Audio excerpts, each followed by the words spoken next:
Hello, good afternoon mga lalabs, mga bayots. Pag-uusapan natin itong iisa ang script ng mag-insa. Tara, bakit ano to? Ay, ano? Basa sa baba. Si Junior ay nananawagan ng unity. Oh, tapos, sino pa? Si Tambaloslos, nananawagan din ng unity. So, dito muna tayo dito sa binoto kong Diputang Bongbong.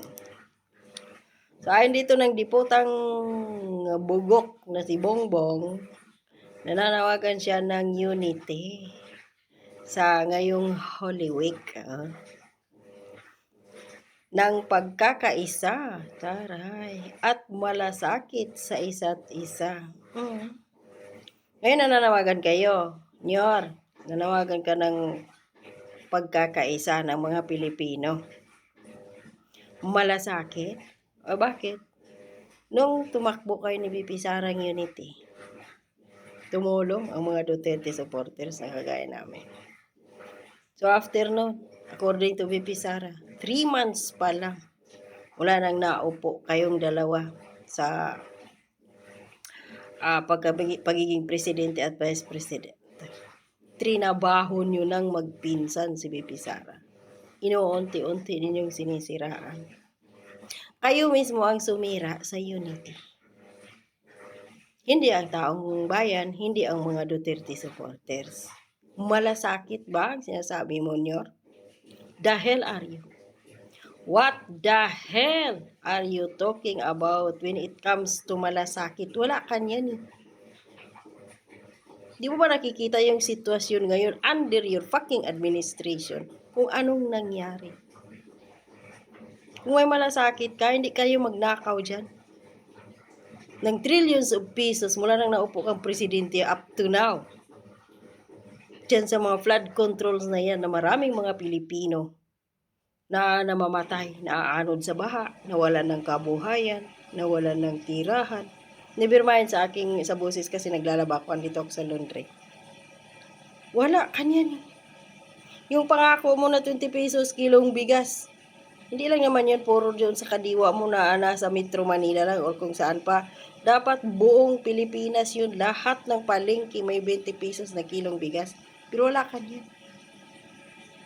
Doon ka pumapanig sa mga kaibigan mong mga elitista, mga oligarko na nagninegosyo ng mga smuggled.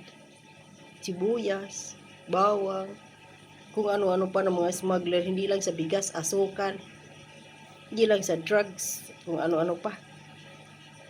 Kung may malasakit ka, Bongbong Marcos, na sinasabi mo, malasakit sa isa't isa, anong ginawa ninyo ngayon ng kasama mong mga oligarko? Ginahasa ninyo ang sambayanang Pilipino ngayon sa pamamagitan ng pagtaas. Number 1 tayo. Number 1 ang Pilipinas sa pinakamahal na gasolina sa buong mundo na tayong percentage. Umabot ka agad ng 1 week pa lang, 2 weeks. Mahigit 100 na kaagad ang litro ng gasolina. Natama naman si Senator Dante Marcolita eh. Nasa inventory pa. Na kung tutuusin, yung luma pa nila yun na binili ng mura, dapat ibinta yun ng mura. Mas pinaburan mo ang mga elitista mo mga kaibigan, mga oligarkiya. Hinayaan mong salsalin. Hinayaan mong taong bayan ang mag-sacrifice. Hindi mo inimplementa kaagad ang excise tax. Nagpapaano ka lang. Dagdag sa posta na kunwari, kailangan, very urgent, I ordered the Congress to sign the executive about excise tax. Kung hindi pa nagwala si Loren Legarda, nabuking kayo sa buwatan ng DOE at ng mga oligarko. 3 billion a day ang kinikita. Hindi inimplementa ang excise tax. May VAT pa na kahit noodles, sardinas, 12%. Malasakit ba yun nyo? Aside lang yan, isa lang yan sa mga yung mga mali-malita, billions and trillions of pesos. May malasakit ka pang nalalaman. Pagkatapos mong salsalin, pagkatapos mong loin, gahasain ang sambayanang Pilipino, the nerve, the audacity na nananawagan ka ng pagkakaisa at malasakit sa isa't isa.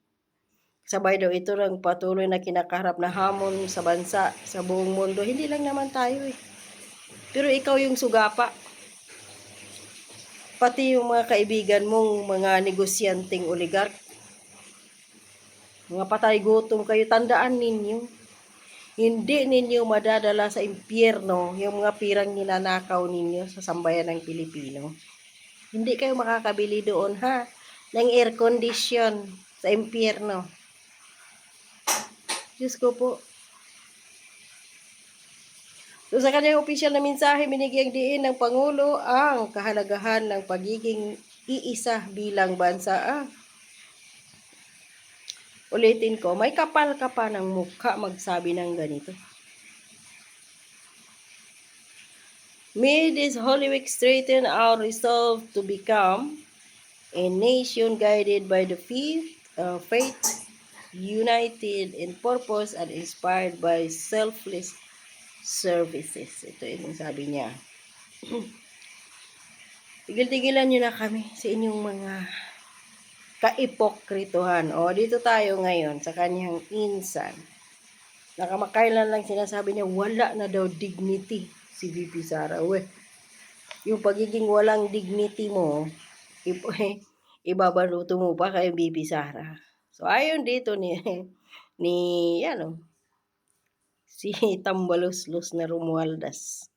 Nananawagan ng unity ngayong Semana Santa. Kayong dalawang mag-insang mga diputang demonyo sa Pilipinas na nasa gobyerno, talagang ang lakas ng loob ninyo at ang kapal na mga pagmumukha ninyong manawagan ng unity. Hindi kayo nahiya. Lalo ka na, Romualdez. Diyos ko, kayong magpinsan. Kung hindi dahil kay VP Sara. Wala kayo dyan ngayon. Dahil si Bongbong Marcos, hindi mananalo kay Lini at proving yan.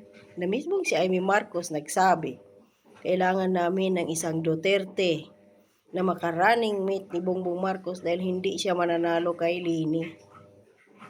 Nagiging campaign manager ka pa ni VP Sara.